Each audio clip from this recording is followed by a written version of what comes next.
मोटापा कोई बीमारी नहीं है, बल्कि ये है आपकी जीवन शैली का नतीजा। ये है आपके रहन सहन का नतीजा और आपके खान पीन का नतीजा। कुछ बीमारियों के अंदर भी इस तरह से मोटापा हो जाता है, तो इससे घबराना नहीं है, बल्कि कुछ आसान सी बातों का ध्यान रख के अपने खान पीन और जीवन शैली में बदलाव लाकर आप अपने मोटापे को कंट्रोल कर सकते हैं, आपके ओबीज या ओवरवेट को कंट्रोल कर सकते हैं। तो मैं हूं डॉक्टर मान और यही सब जानेंगे हम इस वीडियो में, तो मेरे साथ बने रहिए।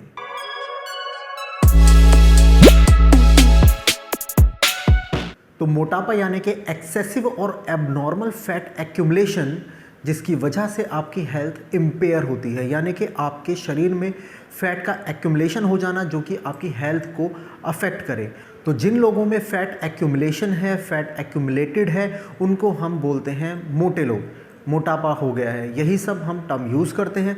पर इसको कैलकुलेट किया जाता है बीएमआई की मदद से। बीएमआई का मतलब है बॉडी मास इंडेक्स। तो बॉडी मास इंडेक्स को बहुत सिंपली आप कैलकुलेट कर सकते हैं। इसके अंदर आपका वेट होना चाहिए किलोग्राम के अंदर और आपकी हाइट होनी चाहिए मीटर में।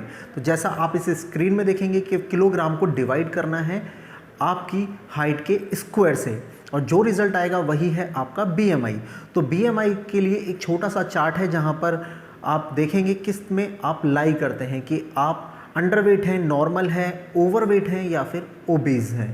तो यदि आपका BMI 18.5 से नीचे आता है तो आप अंडरवेट हैं, 18.5 से 24.9 के बीच में आता है तो आप नॉर्मल हैं, हेल्दी हैं, आपका BMI नॉर्मल है और आपको प्रॉब्लम्स होने की संभावनाएं कम हैं, आप फिट हैं।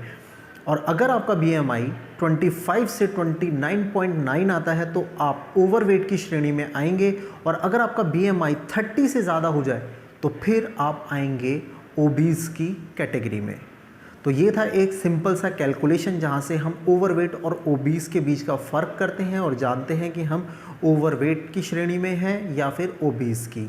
अब हम जान लेते हैं कि ओवरवेट के कॉजेज़ क्या क्या होते हैं, किन कारणों से इंसान ओवरवेट होता है। तो ओवरवेट होने का, जैसे मैंने स्टार्टिंग में बोला, हमारी जीवन शैली, हमारा खान पीन, हमारा रहन सहन निर्धारित करता है। तो हमारी इम्प्रॉपर डाइट बहुत बड़ा कारण है हमारे ओवरवेट होने का।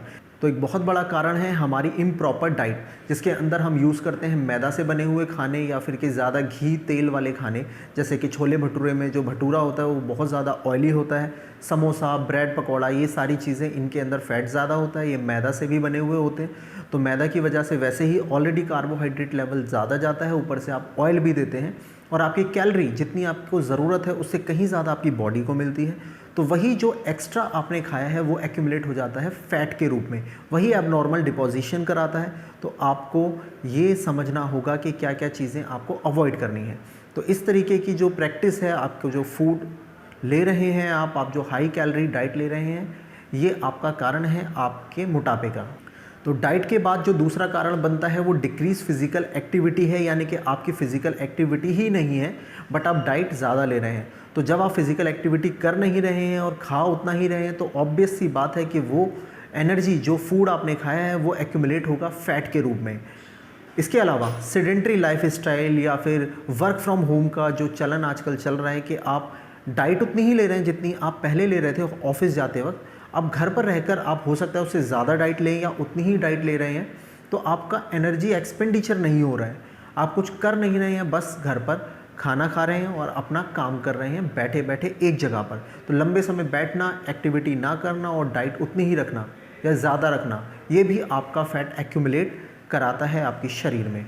अब बात करते हैं एक और कारण, तो वो है अर्बनाइजेशन, यानी कि जैसे जैसे अर्बनाइजेशन होता है हमें हमारी चीज़ें हमारे नियर बाय मिल जाती हैं। जैसे बस पकड़ना है तो घर के बाहर मिल जाती है, ऑटो घर के बाहर, कैब घर के बाहर आ जाती है, यहाँ तक कि कुछ सामान भी लेना है तो घर के बाहर हमें मिल जाता है। हमें किसी भी चीज़ के लिए स्ट्रगल या हैवी एक्टिविटी नहीं करनी पड़ती, ये भी एक इसका कारण हो सकता है।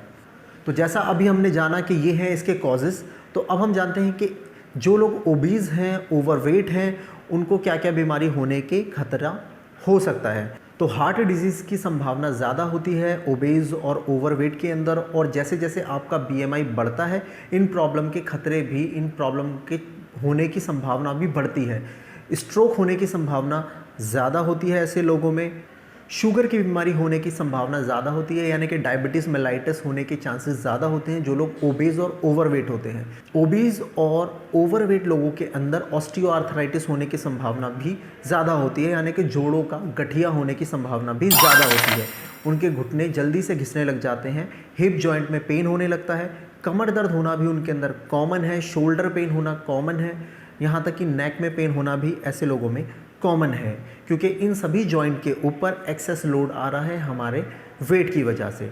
इसके अलावा कुछ तरह के कैंसर भी होते हैं जो कि जिनके होने की संभावना ज़्यादा होती है, जैसे फीमेल्स में endometriosis, ovarian cancer, breast cancer, male के अंदर prostate cancer, colon cancer, kidney cancer, इनके होने की संभावना होती है। गॉल ब्लैडर कैंसर होने की संभावना ज़्यादा होती है। तो आप समझ ही चुके होंगे कि ओबेस होने के फ़ायदे कुछ नहीं है, सिर्फ नुकसान ही नुकसान है। तो जैसा कि बीएमआई पैरामीटर के अंदर हमने देखा कि 24.9 से नीचे आपका बीएमआई रहे और 18.5 से ऊपर रहे, तो इस बीच में आपका बीएमआई रहे तो आपके लिए अच्छा रहेगा।